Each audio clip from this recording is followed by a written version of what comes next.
Assalamualaikum warahmatullahi wabarakatuh. Selamat malam pendengar cerita Kamis malam. Malam ini saya akan menceritakan cerita horor yang pernah dialami oleh seseorang yang bernama Vika. Aku Vika, lahir di Malang, Jawa Timur. Umurku 23 tahun. Aku mahasiswi di Sidoarjo yang kos di daerah dekat kampusku.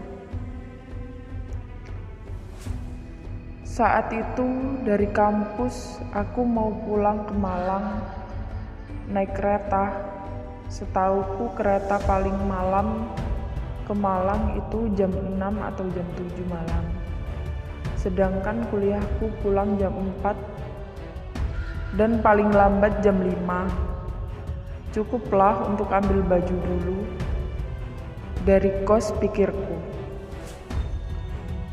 Tapi ternyata apa yang aku rencanakan gagal karena suatu tugas.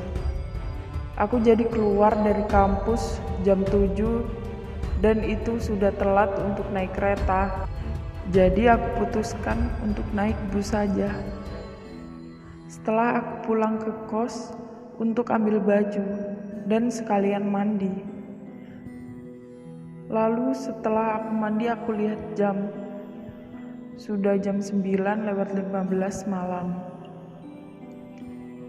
Aku langsung order ojek online.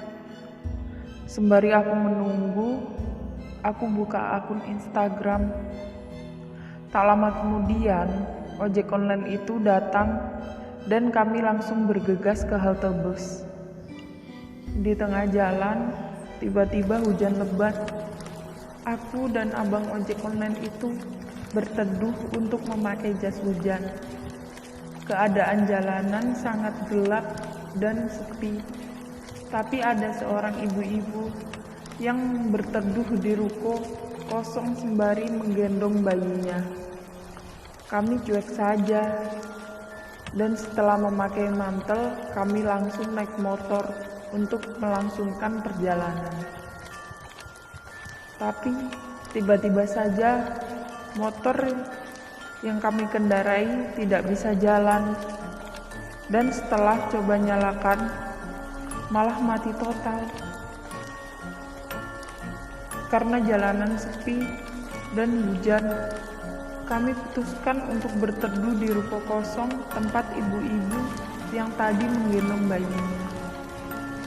Suasana menjadi sedikit aneh. Aku merasa merinding sekujur tubuhku. Aku dan abang ojek online itu saling bertatapan. Sepertinya abang ojek online itu juga merasakan hal yang sama dengan saya rasakan. Ibu itu hanya jongkok dan menundukkan kepalanya. Bayinya mulai menangis. Aku mulai bicara dengan ibu-ibu itu. "Permisi Bu, itu anaknya menangis." Ibu itu hanya diam saja, gak bergerak. "Mungkin ibunya tidur Mbak," sahut abang ojek online itu. "Coba dibangunin Mbak, kasihan anaknya," sambungnya. Akhirnya aku goyang-goyangkan ibu itu. Betapa kagetnya aku dan abang ojek online itu ketika ibu itu menoleh, ternyata mukanya rata. Aku langsung refleks dan berlari bersama abang ojek online itu sambil berteriak, "Setan!"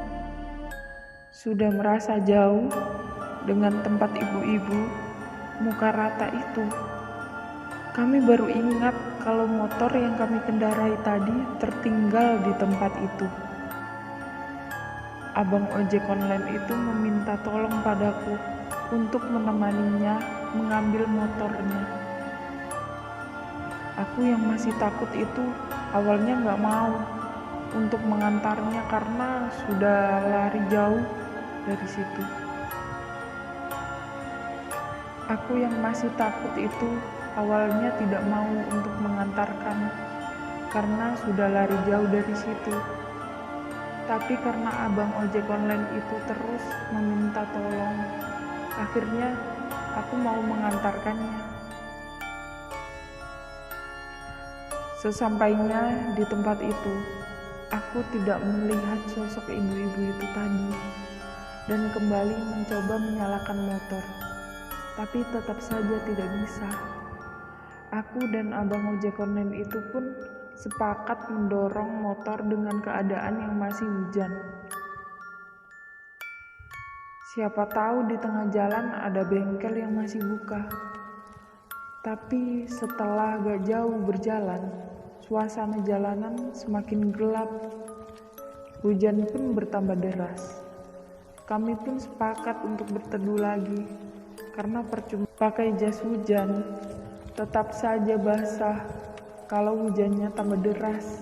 Selang beberapa menit berteduh, abang ojek online itu pun menepuk-nepuk bahuku. Lantas aku menoleh. Aku melihat wajah abang ojek online itu tiba-tiba sangat pucat. Aku langsung bertanya, "Abang kenapa?" Abang ojek online itu menjawab dengan tergagap-gagap,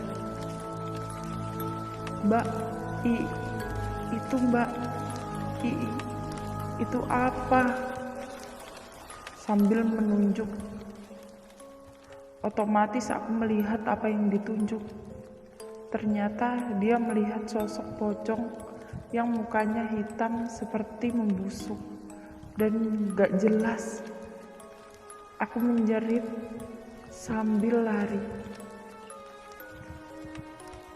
Abang ojek online itu juga lari sambil mendorong motornya. Tiba-tiba abang ojek online itu berhenti dan memanggil saya. Mbak, kesini mbak."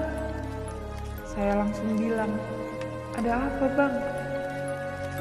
"Ini mbak, motor saya gak bisa didorong." "Hah? Yang bener bang," sahutku. Aku langsung membantunya mendorong dan benar saja motor itu tiba-tiba sangat berat, seperti ada yang menahan. Secara bersamaan kami langsung melihat ke belakang dan kembali kaget karena di belakang kami ada sosok pocong itu. Mukanya berhadapan dan sangat dekat dengan kami, sekitar 15 cm. Kami langsung berdoa dengan kepercayaan masing-masing. Akhirnya pocong itu hilang dan motor abang ojek online itu bisa didorong kembali. Tak lama kemudian hujan reda dan kami mencoba menghidupkan motor. Anehnya setelah itu motornya langsung bisa. Aku langsung diantar sampai terminal dan untunglah tanpa menunggu ternyata bus arah ke Malang sudah standby. Aku langsung pulang dan menceritakannya ke orang tuaku. Setelah orang tuaku tahu, mereka langsung bilang, "Lain kali kalau mau pulang, bilang aja, nanti dijemput." Sekian cerita Kamis malam pada hari ini. Nantikan cerita Kamis malam mendatang. Dan bila kalian mempunyai kisah mistis dan ingin diceritakan, kirimkan cerita kalian di email yang ada di deskripsi. Wassalamualaikum warahmatullahi wabarakatuh.